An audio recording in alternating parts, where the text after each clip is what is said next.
Hello friend, मैं वेस। और क्या आप बिलीव कर पाओगे, एक मुस्लिम मेजोरिटी कंट्री अल्बानिया बस एक तानाशाह की वजह से मुस्लिम कंट्री से नास्तिक कंट्री में कन्वर्ट हो रही है। इनफैक्ट अल्बानिया में इस्लाम बैन होकर अब अल्बानिया एक नास्तिक कंट्री के रूप में घोषित भी हो चुकी थी। एनवर ओगझा जो अल्बानिया का डिक्टेटर गवर्नमेंट था, जिसने अल्बानिया से इस्लाम को खत्म करने की रिलीजन को खत्म करने की कसम खाई थी। अल्बानिया से मस्जिदों को डिमोलिश किया जाने लगा, कुरान पाक को बैन कर दिया गया, हर एक इस्लामिक मूवमेंट पर डायरेक्ट मौत। अगर फिर भी मुस्लिम लेडी हिजाब पहनकर बाहर आती तो उन्हें किडनैप करके फिर उनके साथ रेप किया जा। अब कंप्लीट अल्बानिया के मुसलमान गवर्नमेंट के कंट्रोल में आ चुके थे। ना चाहते हुए भी अल्बानिया के मुसलमान इस्लाम छोड़कर अब नास्तिक बन रहे हैं। कुछ ही सालों के अंदर 80% मुस्लिम पॉपुलेशन से घटकर 55% तक आ गई। लेकिन कहा जाता है ना कि जहाँ पर अल्लाह के बंदों पर मुसीबत आती है तो अल्लाह की मदद भी आती है। साल 1985 में कुछ ऐसा होता है जिसे डिक्टेटर एनवर ओगझा की गवर्नमेंट का द एंड होता है और अब मुसलमान कम्प्लीटली आजाद हो चुके थे। लेकिन अब बहुत बड़ी प्रॉब्लम क्रिएट हो चुकी थी। इतने सालों तक इस्लाम पर बैन होने की वजह से लोग अब मुसलमान तो थे लेकिन अपने दीन इस्लाम को भूल चुके थे। इनफैक्ट कुरान पाक को पढ़ना तक भूल चुके थे। मतलब अब मुसलमान होते हुए भी मुसलमान नहीं। लेकिन आज प्रेजेंट टाइम पर इसी अल्बानिया में 60% मुस्लिम पॉपुलेशन है और ये तादाद काफी तेजी से ग्रो भी कर रही है। तो साल 1965 में ऐसा क्या हुआ था जिससे मुस्लिम मेजोरिटी कंट्री एक नास्तिक कंट्री में कन्वर्ट हो गई। तो आज की इस वीडियो में आप अच्छे से समझ जाओगे कि कितना भी बड़ा डिक्टेटर, कितना भी बड़ा तानाशाह आ जाए, इन मुसलमान को और इस्लाम को खत्म कर पाना किसी के बस की बात नहीं।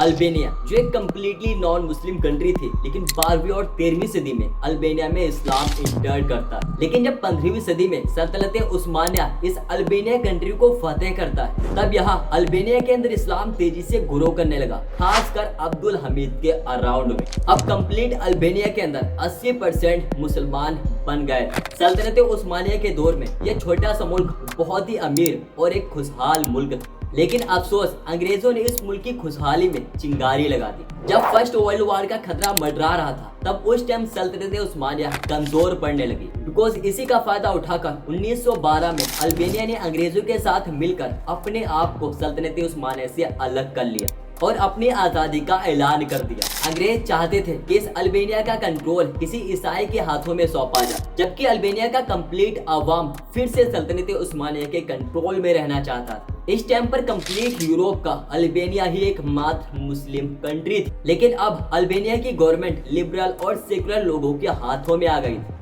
इन्हीं लोगों की कारस्तानी ने अल्बानिया में वायलेंस पैदा कर दिया। हाँ, भले ही अल्बानिया में मुसलमानों की पॉपुलेशन ज्यादा थी, लेकिन वो आर्थिक, सामाजिक और राजनीतिक तौर से बहुत ही कमजोर थे, जैसे आज इंडिया के अंदर मुसलमान। इनफैक्ट सेकुलर गवर्नमेंट ने मुसलमानों को दबाने के लिए मुसलमानों की इसी कमजोरी का फायदा उठाया। सेकुलर के नाम पर मुसलमानों पर तरह तरह के जुल्म किए जाने लगे। इस्लाम में एक से ज्यादा शादियों पर रोक लगा दी गई। आइडेड हिजाब को भी बैन कर दिया गया। साथ ही मस्जिदों से हार्म को हटाया गया और मस्जिदों को डिमोलिश किया जाने लगा। आइडेड मुसलमानों को मस्जिदों से दूर किया जाने लगा। यहाँ तक अल्बानिया की गवर्नमेंट ने ओरिजिनल कुरान पाक को बैन करके अल्बानिया भाषा में कुरान पाक को लिखाया गया।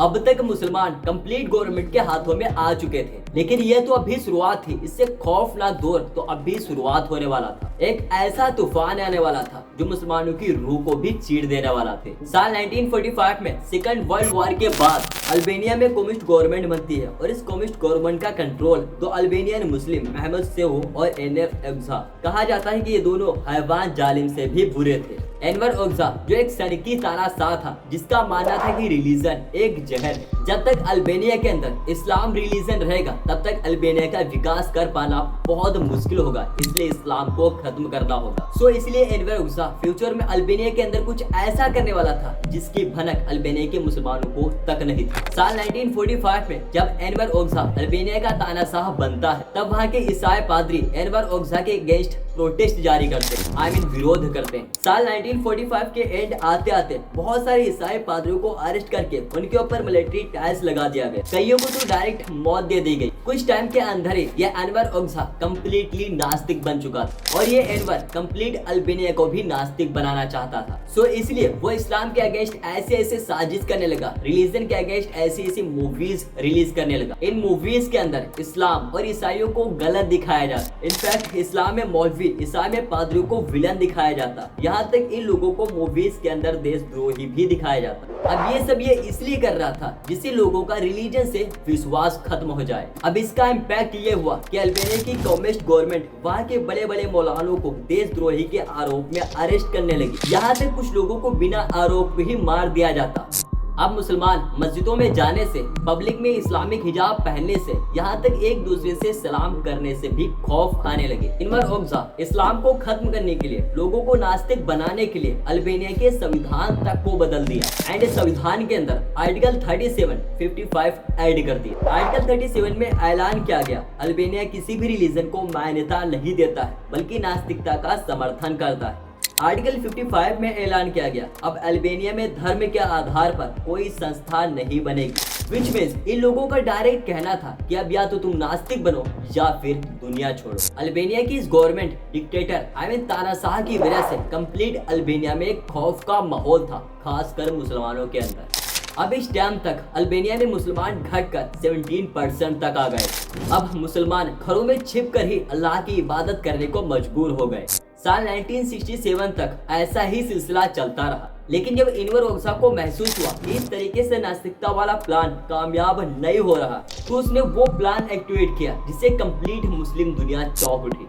साल 1967 में इस एनवर ने पब्लिक में हर एक रिलीजियस एक्टिविटी को बैन कर दिया और अल्बेनिया कंट्री को एक नॉन रिलीजियस कंट्री घोषित कर दिया। जुमे की नमाज पर बैन लगा दी गई। यहाँ तो कुरान पाक को रखने पर बैन लगा दी गई। जिसके घर पर कुरान पाक निकलती उसके घर के फैमिली मेंबर को गोली मार दी जाती। पुलिस घरों में घुसकर कुरान पाक की तलाशी ले रही थी। अल्बेनिया में इस्लामिक नाम रखने पर रोक लगा दी। जो भी मुस्लिम लेडी हिजाब पहनकर बाहर निकलती उसे किडनैप करके फिर उसके साथ गलत काम किया जाता। कंप्लीट देश के अंदर हर एक रिलीजियस फेस्टिवल को बैन कर दिया गया। इस्लाम में रोजे रखने पर बैन लगा दिया गया, लेकिन फिर भी अगर मुसलमान रोजा रखता तो उन्हें जबरदस्ती खाना खिलाया जाता कि अगर रोजा रखा भी होगा तो उनका रोजा टूट जाएगा।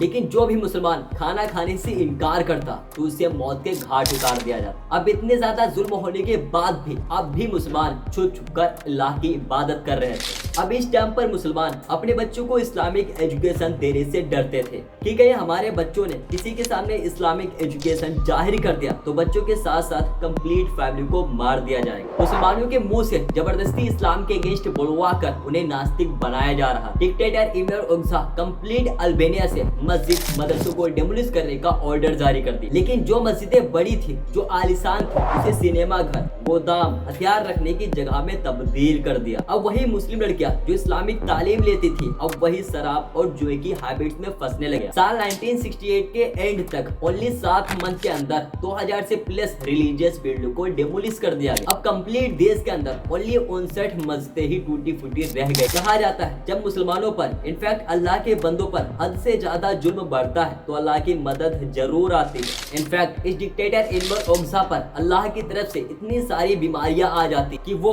ना अच्छे से बैठ पाता है ना ही अच्छे से बोल पाता। लास्टली 1985 के लास्ट तक इस डिक्टेटर एनवर ओग्जा का द एंड हो जाता है। अब डिक्टेटर एनवर ओग्जा की मौत होने के बाद इसकी कम्युनिस्ट गवर्नमेंट भी कमजोर पड़ने लगी और अब अल्बेनिया की आवाम ने इस कम्युनिस्ट गवर्नमेंट को उखाड़ फेंक दिया। फिर से अल्बेनिया के अंदर नया इलेक्शंस हुए, नई गवर्नमेंट बनी और कंप्लीट बनी और इस्लाम पे लगे सभी पाबंदी को हटा दिया गया। अब अल्बेनिया की लीड मस्जिद वो पहली मस्जिद थे जिसमें साल 1967 के बाद पहली बार अजान की आवाज अल्बेनिया में गूंजी थी। हाफिज साबिर वो पहले इमाम थे जो कंप्लीट 23 सालों के बाद अल्बेनिया में फर्स्ट टाइम नमाज पढ़ाई थी। अब एनवर ओग्जा द्वारा तोड़ी गई सभी मस्जिदों को दोबारा बनाया गया, लेकिन अफसोस एनवर ओग्जा ने जो 45 सालों में नुकसान किया था उसकी भरपाई आज तक नहीं हो पाई। साल 1990 तक इस्लाम पर पाबंदी होने की वजह से अब अल्बेनिया के मुसलमान कुरान पाक को पढ़ना तक भूल चुके थे। ना नमाज पढ़ना आता ना ही बाकी इबादत करना। इनफैक्ट अल्बेनिया अल्बेनिया के मुसलमानों के माइंड से कंप्लीट तरीके से दीन इस्लाम